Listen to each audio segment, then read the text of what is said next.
Hello friends, welcome. আশা করি ভালো আছেন সবাই।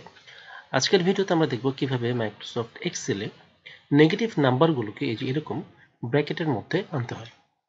তো এখানে আমি একটি কলামের মধ্যে কিছু নেগেটিভ নাম্বার লিখেছি। আমি আজকে দেখাবো কিভাবে নেগেটিভ নাম্বারগুলোকে ব্র্যাকেটের মধ্যে নিয়ে আসতে হয়। তো এই জন্য প্রথমত আমরা এই সেলগুলোকে এইভাবে সিল করে নেব।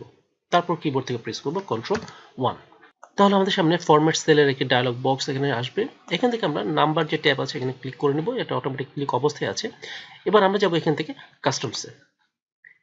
এখান থেকে আমরা জেনারেল যেখানে লেখা আছে টাইপের নিচে এখানে জেনারেলের পরে একটা সেমিকোলন প্রেস করব এবং এই টোটাল সেমিকোলন সহ জেনারেলটি আমরা কপি করে নেব। তারপর পরপর তিনবার প্রেস করব 1 2 3। সর্বশেষ যে সেমিকোলনটি আছে এটাকে আমরা ডিলিট করে দেব।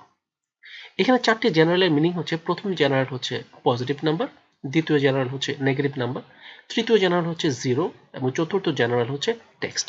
তো আমাদের কাজ হচ্ছে দ্বিতীয় জেনারেল নিয়ে, যেহেতু আমরা নেগেটিভ নাম্বার নিয়ে কাজ করব। এই জন্য আমরা যা করবো তা হচ্ছে দ্বিতীয় জেনারেল নিয়ে কাজ করব। তো আমাদের প্রথমত কাজ হচ্ছে যে নেগেটিভ যে নাম্বারগুলো আছে এই নাম্বারগুলো আমাদের ব্র্যাকেট হিসেবে আসবে।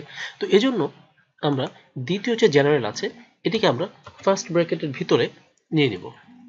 টোটাল জেনারেলটি আমরা ফার্স্ট ব্র্যাকেটের ভিতরে এভাবে আমরা নিয়ে নেব। এবার আমরা ওকে প্রেস করব। তাহলে দেখুন নেগেটিভ যে নাম্বারগুলো আছে এই নাম্বারগুলো আমাদের ফার্স্ট ব্র্যাকেটের ভিতরে চলে আসছে। এখন আমরা যদি চাই যে এই ফার্স্ট ব্র্যাকেটের ভিতরে থাকবে তারপরেও নেগেটিভ সাইনটি সামনে থাকবে, সেই ক্ষেত্রে আমরা কি করব? আমরা সেম এটিকে সিলেক্ট করে Ctrl+1 প্রেস করব। তারপর আমাদের তো কাস্টম এখানে দেয়া আছে, আমরা এই ফার্স্ট ব্র্যাকেটের ভিতরে জেনারেলের আগে মাইনাস সাইনটি দিয়ে দেব। এবার ওকে প্রেস করব। তাহলে দেখুন মাইনাস সাইন থাকবে, সাথে ব্র্যাকেটটিও থাকবে।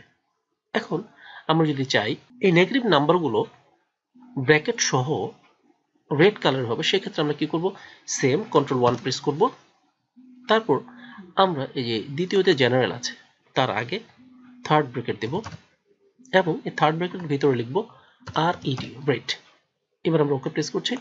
তাহলে দেখুন যে নেগেটিভ নাম্বার যেগুলো আছে সেগুলো নেগেটিভ সাইনও সামনে আছে, ব্র্যাকেটও আছে এবং এই প্রত্যেকটি নেগেটিভ নাম্বার রেড কালারে চলে আসছে।